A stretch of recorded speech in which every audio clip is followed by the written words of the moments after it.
नमस्ते, सच आप तक चैनल में आपका स्वागत है। मैं जयवंत पंड्या आपसे बात कर रहा हूँ। आज हम बात करेंगे प्रधानमंत्री नेहरू और प्रधानमंत्री नरेंद्र मोदी के कार्यकाल की। यदि आप उसमें एआई करेंगे तो एआई कुछ आवश्यक नहीं होगा तो भी ये बताएगा कि वैसे तो रिकॉर्ड की बराबरी हुई है किंतु प्रधानमंत्री नेहरू का कार्यकाल है वो 6000 से ज़्यादा दिन का रहा। वो 1900 अ, 47 से गिनेंगे 1947 से। किंतु 1947 में नेहरू का कार्यकाल गिनना चाहिए कि नहीं गिनना चाहिए क्योंकि ब्रिटिशरों ने कांग्रेस के हाथों बिना चुनाव के सत्ता सौंप दी थी। और दूसरी बात ये है कि सरदार पटेल को कांग्रेस की 15 में से 12 समितियों ने चुनकर भेजा था और सामने नेहरू को एक भी मत नहीं मिला था, तो नेहरू का चुनाव नहीं हुआ था, वो पसंदगी हुई थी, चयन हुआ था। गांधी जी के द्वारा वो थोपे गए थे और वो इंटरिम गवर्नमेंट थी, अस्थायी गवर्नमेंट थी, जिसमें अनेक दलों के नेता प्रधान थे। तो उसको 1947 से 1952 तक गिना जाए कि नहीं गिना चाहिए? नहीं गिनना चाहिए। दूसरी बात 1952 में जो इलेक्शन हुआ, वो बहुत ही प्राइमरी कक्षा का था क्योंकि उसमें आज की जैसे ईवीएम की सुविधा नहीं थी, वीवीपैट की सुविधा नहीं थी और डिब्बे रखे जाते थे, उसमें मत देना होता था। आज की जितनी साक्षरता नहीं थी, आज के जितनी जागृति नहीं थी, लोगों को मतदान करने के लिए लाना बहुत ही कठिन था। आज भी कठिन है, तो उस समय तो और भी कठिन था। सोशल मीडिया नहीं था, मीडिया इतना नहीं था और जो साक्षरता दर था वो तो बहुत ही कम था। इसके कारण लोगों में इतनी जागृति नहीं थी और महिलाओं में तो बिल्कुल कम थी। महिलाएं तो घर से बाहर निकलने का भी इतना पसंद नहीं करती। तो ये बहुत बड़ी समस्या थी और नेहरू जी के पास कांग्रेस की जो शाख थी, जो गुडविल थी स्वतंत्रता की लड़त के कारण, गांधी जी ने तो कहा था कि सिद्धांत के रूप में कांग्रेस को अभी विसर्जित कर दिया जाना चाहिए क्योंकि स्वतंत्रता वाली कांग्रेस है वो एक एनजीओ टाइप या एक ऑर्गेनाइजेशन टाइप थी और ये कांग्रेस पॉलिटिकल पार्टी है। तो उसको उसकी शाख पर उसकी जो प्रतिष्ठा है उसके ऊपर चुनाव नहीं लड़ने चाहिए। किंतु ये ऐसे मूल्यवान संपत्ति जो एक गुडविल के रूप में मिली थी कांग्रेस को, जो उसको कौन नहीं प्राप्त करना चाहेगा? जो राजनेता है वो, तो उन्होंने कांग्रेस का विसर्जन नहीं किया और इसके कारण 1952 में नेहरू जी प्रधानमंत्री के रूप में चुन के आ गए। दूसरी बात ये है कि हमारे देश में स्वतंत्रता पूर्व भी चुनाव होते थे और ब्रिटिश इंडिया में भी होते थे, ब्रिटिश भारत में भी होते थे और 1920 से लेकर 1947 तक होते रहे हैं बीच में। पहले वो स्वराज पार्टी जीतती थी जो कि नेहरू के पिताजी मोतीलाल नेहरू ने बनाई थी। सुभाष चंद्र बोस उसमें थे, विठल भाई पटेल थे। फिर कांग्रेस ने भी 1930 के आसपास चुनाव में भाग लेना शुरू किया और वो जीतती चली गई।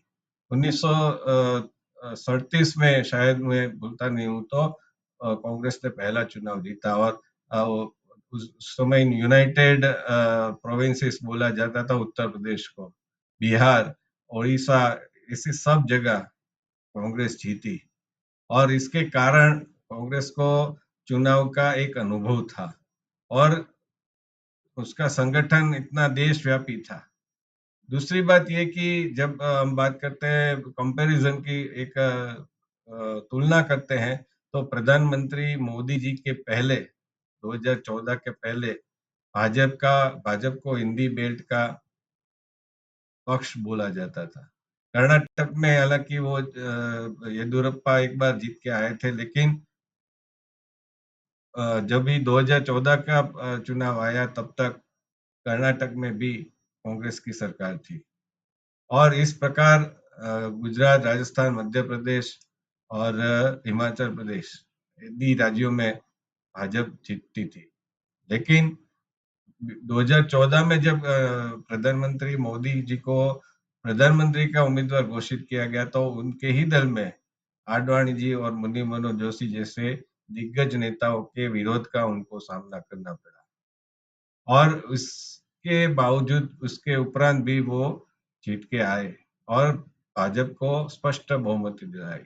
2014 और उससे पहले 1952 उसको याद करें तो नेहरू जी के पास एक पूरी एक छूट थी, ऐसी वन हैंडेड पावर थी, सिंगल पावर थी कि वो ये कर सके कि भारत का पुनर्निर्माण कर सके, भारत में जो दासता के प्रतीक थे उनको दूर कर सके, शिक्षा पद्धति भारतीय हो, कानून व्यवस्था भारतीय हो, ऐसा वो कर सकते थे। हमारी राष्ट्रभाषा भारतीय हो, ऐसा कर सकते थे और संस्कृत को राष्ट्रीय भाषा करा सकते थे। अंबेडकर जी ने तो कहा था कि संस्कृत राष्ट्रीय भाषा होनी चाहिए। बंगाल के एक मुसलमान विद्वान ने भी कहा था कि संस्कृत राष्ट्रीय भाषा होनी चाहिए, किंतु नेहरू जी ने विरोध किया, गांधी जी ने हिंदुस्तानी के नाम पर उर्दू की बात की।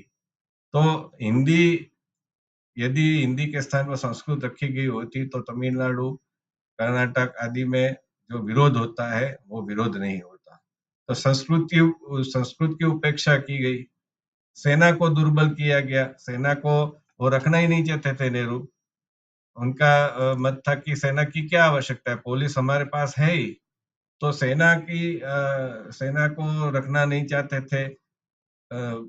पाकिस्तान ने तुरंत ही आक्रमण कर दिया सितंबर या अक्टूबर 1947 के 47 के आसपास। उसमें हमारी सेना वो जीत जाती, लेकिन नेहरू यूनो में चले गए, संयुक्त राष्ट्र संघ उस समय बोला जाता था, और सरदार पटेल की ना के उपरांत भी वो चले गए। तो वो कश्मीर का प्रश्न और आधा कश्मीर पाकिस्तान के पास रह गया। दूसरी बात ये थी कि कश्मीर को एक थर्ड पार्टी के रूप में अंतरराष्ट्रीय संस्था के पास ले गए, तो उसकी बहुत लंबे समय तक उसका हस्तक्षेप चालू रहा। दूसरा ये कि उस समय अयोध्या में राम जन्मभूमि में मूर्ति मिली थी, राम विग्रह मिले थे, राम जी की मूर्तियां मिली थी, लेकिन नेहरू ने उनको हटाने के लिए कहा था। तो नेहरू राम मंदिर बनाने के विरोधी थे और सोमनाथ मंदिर का जीर्णोद्धार हो रहा था, सरकार के पैसे के बगैर हो रहा था, सरदार पटेल करवा रहे थे, किंतु उनको ये पसंद नहीं था। और डॉक्टर राजेंद्र प्रसाद उसके जीर्णोद्धार में जाए और प्राण प्रतिष्ठा में जाए, वो उनको पसंद नहीं था। उनका कहना था कि हमको नहीं जाना चाहिए, किंतु जो तुष्टीकरण है उसमें उनको कोई प्रॉब्लम नहीं थी। अक्षय चीन को दे दिया और नेहरू देखते रह गए और ऐसा बोले कि उसमें एक तिनका भी नहीं उगता है। तो महावीर त्यागी ने कहा, अपना गंजा सर दिखाते हुए संसद में कहा था कि मेरे सर में भी एक बाल नहीं उगता है, तो क्या मैं वो भी पे भेंट दे दूं। तिब्बत पर दलाई लामा को शरण दे दी और चीन से बैर ले लिया।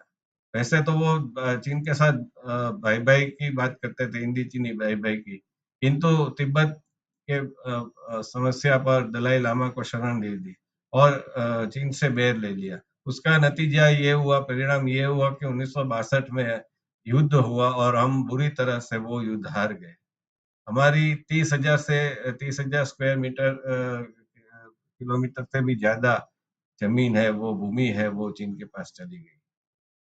और दूसरी बात ये कि अमेरिका उस समय चाहता था कि संयुक्त राष्ट्र की सुरक्षा परिषद में हम स्थायी सदस्य बने, हमको वो सीट ऑफर कर रहा था, किंतु चीन के ऊपर इतना प्रेम था नेहरू जी को कि उन्होंने कहा कि चीन को दे दो, हमें नहीं चाहिए।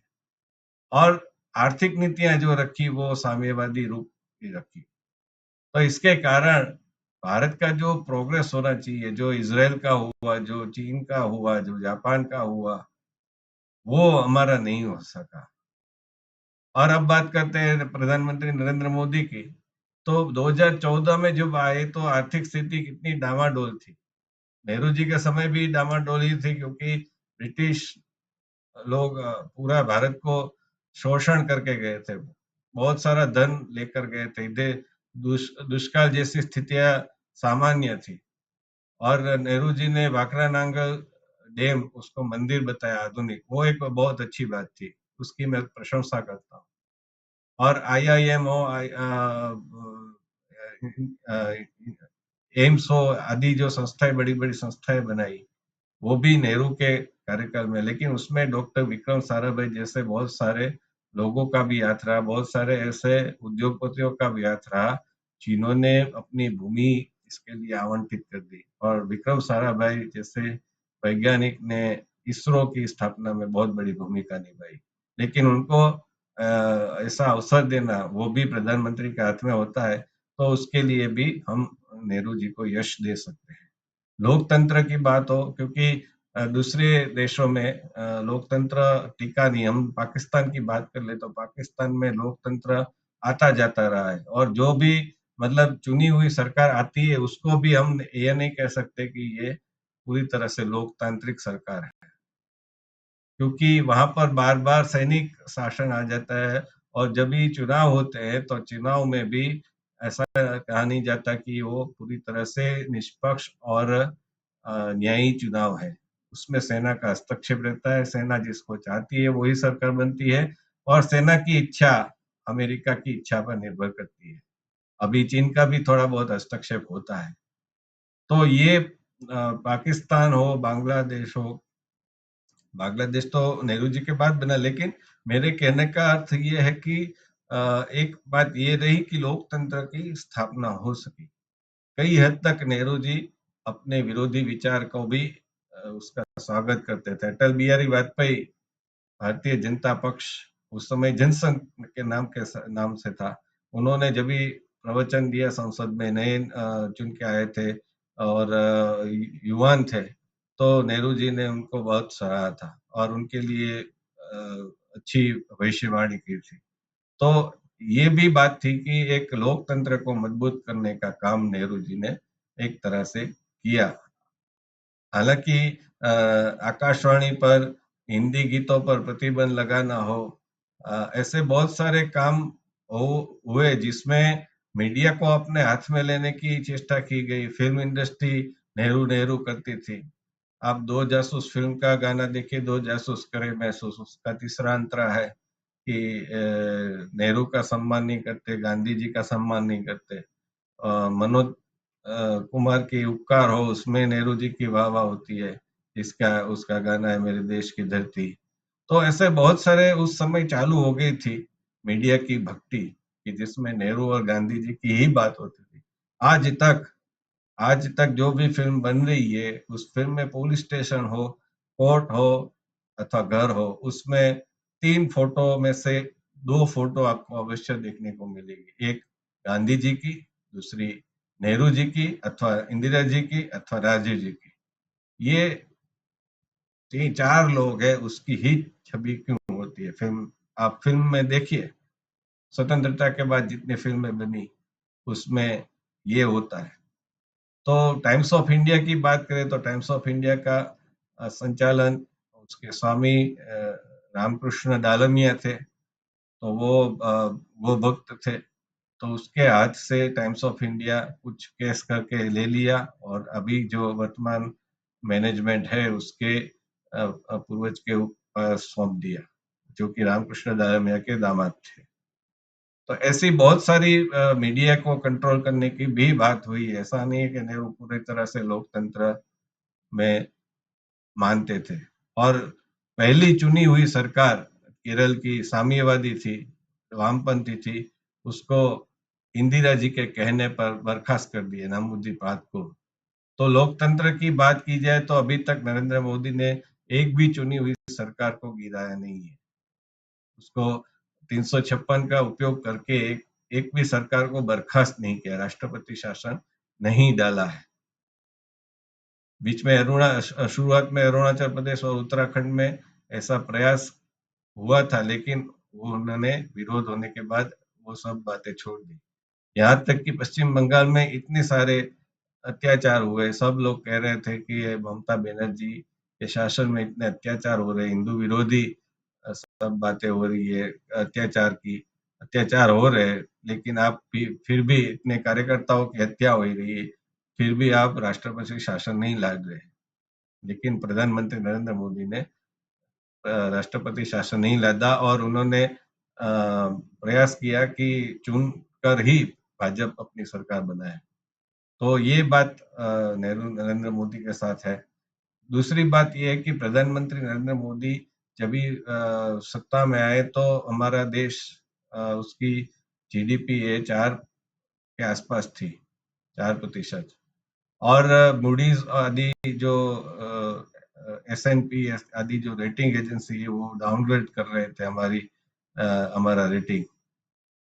और वो रेटिंग होता है उसको देखते हैं निवेशकार कि भारत में निवेश करना है कि नहीं करना है।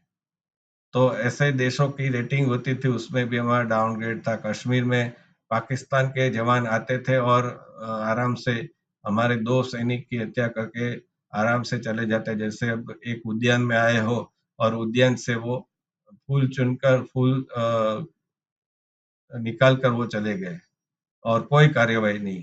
26 नवंबर 2008 को मुंबई पर जो भीषण आक्रमण पाकिस्तान के समर्थन से अजमल कसाब आदि आतंकवादियों ने किया, वो पाकिस्तान का ही एक प्रकार से आक्रमण था।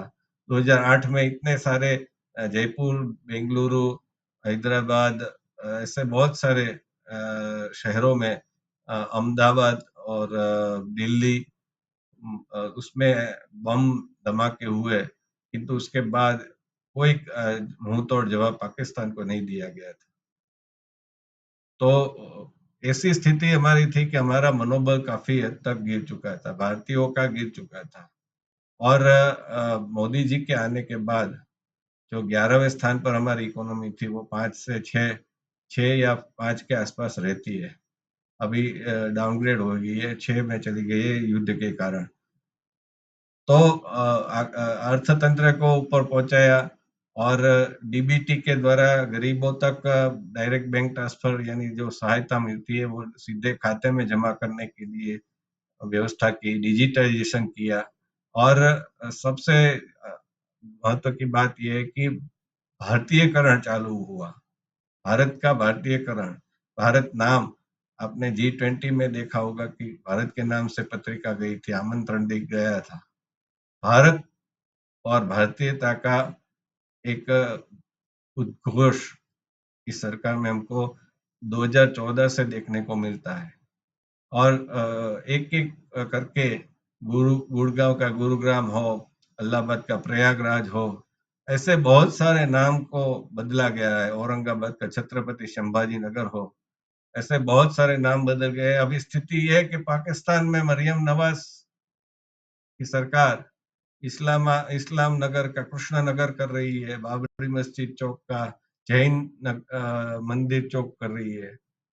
लेकिन उसका विरोध हुआ तो वो हो नहीं सका, वो अलग बात है। लेकिन ये पाकिस्तान में होना, वहां पर बीजेपी गवर्नमेंट नहीं है और भारत में तो भाजपा की सरकार ही ऐसा करती है। बहुत हो तो फिर प्रादेशिक अस्मिता को देखते हुए मद्रास का चेन्नई हुआ था, कलकत्ता का कोलकाता हुआ था, मुंबई बॉम्बे का मुंबई हुआ था। लेकिन बहुत ही वो रेयर केस है। लेकिन ऐसी भारत में स्थिति है कि दास्ता के बहुत सारे प्रतीक है, उसको दूर करने चाहिए और इसके स्थान पर हमारे जो प्रतीक है उसको रखने चाहिए। नई संसद का निर्माण हो और उसमें भी अखंड भारत का मानचित्र लगाना हो। सेंगोल जो कि एक राजदंड माना जाता है तमिलनाडु में, वो संसद में लगाना हो। भारतीय भाषाओं में परीक्षा, भारतीय भाषाओं में न्यायालय के आदेश, ये सब करना हो और हिंदी को महत्व देना हो। अभी स्थिति है कि विदेश के राष्ट्र प्रमुख भी हिंदी में ट्वीट करते हैं। वो एक अलग बात है कि अभी हमारे पास ऐसी सुविधा है गूगल ट्रांसलेशन की कि हम किसी भी भाषा में डालें तो उसका ट्रांसलेशन हम कर सकते हैं। तो ये एक बात अलग है, लेकिन ये हिंदी में करना ये भी अलग बात। सेना को मजबूत करना हो, मोदी जी के आने से पहले सेना के पास साधनों की, संसाधनों की कमी थी, उसको एक के बाद एक करना चालू किया। सीमावर्ती अरुणाचल प्रदेश हो या लद्दाख हो, उस पर इंफ्रास्ट्रक्चर डेवलपमेंट का काम कर रहे हैं। और असम में बोगीबिल सेतु का निर्माण देवे गौड़ा की सरकार में उसका 1996 उसमें उसका शुरुआत हुई थी। तो बहुत वर्षों के बाद, करीबन 20-25 वर्ष के बाद उसका निर्माण हुआ।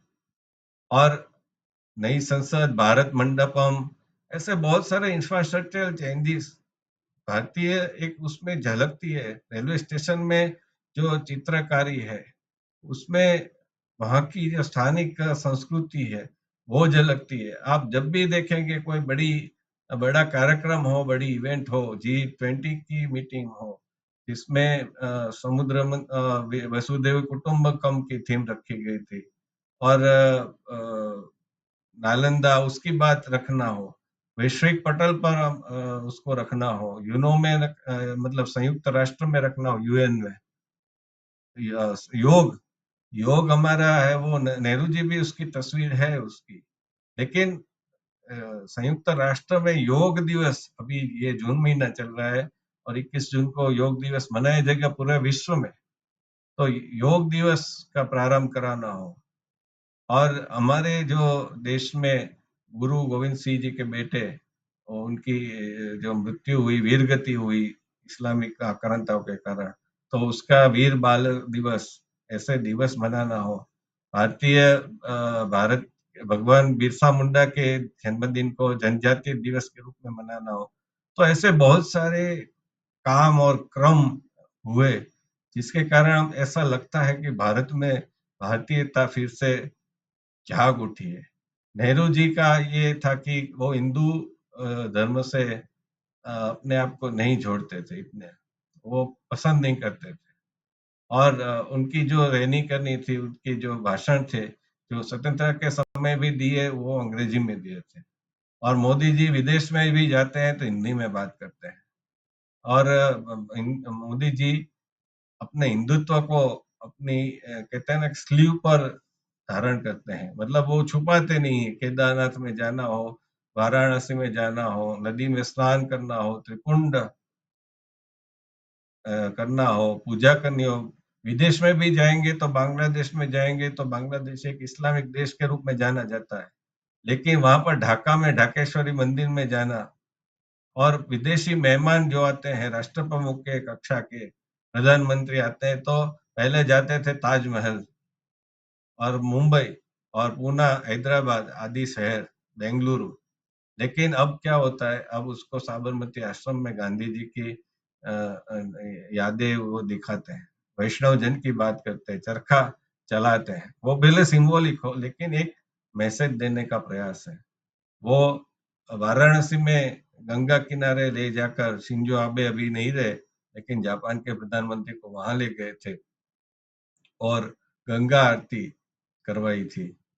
तो हिंदुत्व को जोर देना हो, हिंदुत्व को बल देना हो। नेहरू जी एक तरफ राम मंदिर का अब परोक्ष रूप से विरोध करते थे, लेकिन नरेंद्र मोदी जी के कार्यकाल में हमने देखा कि सरकार की ओर से जो अनुकूलताएं हुई, बहुत सारी अनुकूलताएं हुई, उसके कारण राम मंदिर हमने बनते देखा। नेहरू जी के कारण कश्मीर में 370 370 आर्टिकल आया था, और उसके कारण कश्मीर एक अलग देश जैसा बन गया था।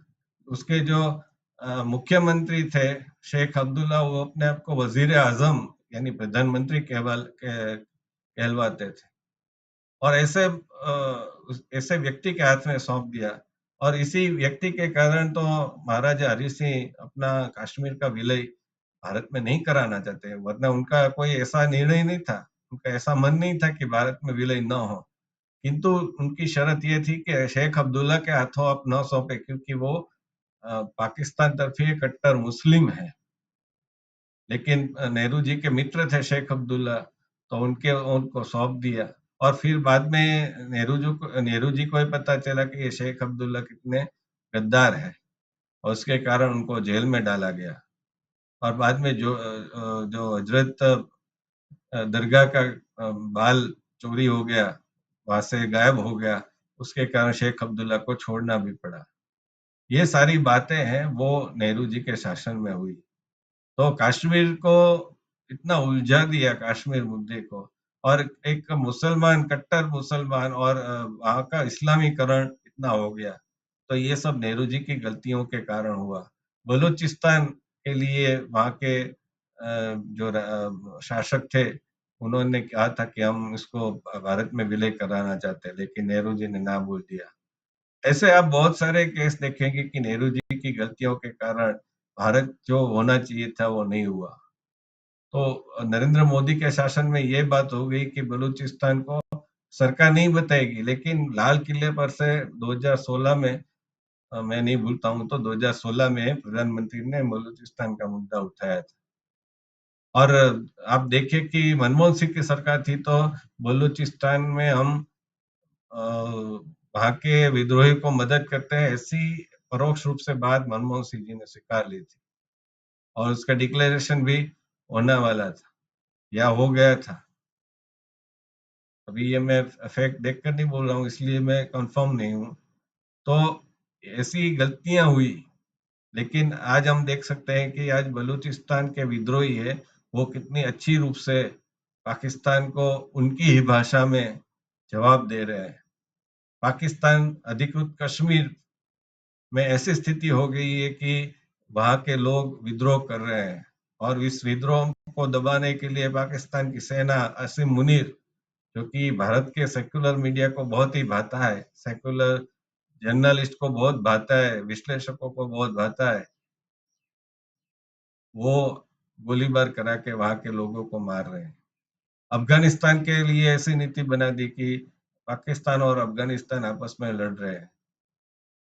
तो नरेंद्र मोदी के शासन में जो नेहरू जी ने गलतियां की थी, वो गलतियां अब सुधारी जा रही है, वो वापस लिया जा रहा है सब कुछ जो हमने गंवा दिया था, चाहे वो संस्कृति हो, चाहे वो भाषा हो, चाहे वो प्रदेश हो, चाहे वो सुरक्षा की बात हो, चाहे वो विश्व में हमारा स्टेटस हो। आज हम, हमारा स्टेटस नॉन अलाइनमेंट मूवमेंट नहीं है, नेहरू जी का स्टेटस था नॉन अलाइनमेंट मूवमेंट नाम। हमारा स्टेटस ये है कि हम सबके साथ दोस्ती रखेंगे, पाकिस्तान जैसे शत्रुओं को छोड़कर। श्रीलंका में भी वामपंथी अलग विचार के शासक आएंगे तो भी उसके साथ मित्रता रखेंगे। नेपाल हो, बांग्लादेश हो, सब जगह, बांग्लादेश में और कनाडा में हमारी आज ये स्थिति है कि कनाडा का जस्टिन ट्रूडो खालिस्तान को समर्थन दे रहा था, तो वो जब यहाँ यहाँ आया था 2018 या 19 में, तब उसको ऐसा कोल्ड वेलकम दिया कि उसको बराबर याद रहा। अभी मार्को रूबियो, अमेरिका के विदेश मंत्री, आए थे, तो वो हमारी नीतियों के विरुद्ध वो कोलकाता चले गए, और वहां पर mission of charities, mother Teresa के संस्था में गए, जिसकी विदेशी फंडिंग मोदी सरकार ने बंद करवा दी। तो फिर वो ताजमहल भी गए, जो कि मोदी सरकार पसंद नहीं करती, तो उनको भी आने आने के समय, क्योंकि अमेरिका की, केवल मार्को रूबियो की बात नहीं, अमेरिका की जो नीतियां हैं वो भारत विरोधी है। अभी अभी की सरकार में, चाहे वो सीमा शुल्क अथवा तो टैरिफ जो कहा जाता है वो डालना हो, चाहे वो पाकिस्तान को मदद करनी हो, तो ऐसी बहुत सारी बातें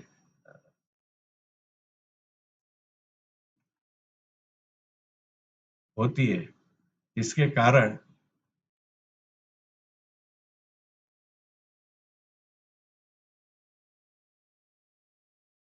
हमको लगता है कि हमारा देश है वो आज एकदम सिर उठाकर मजबूत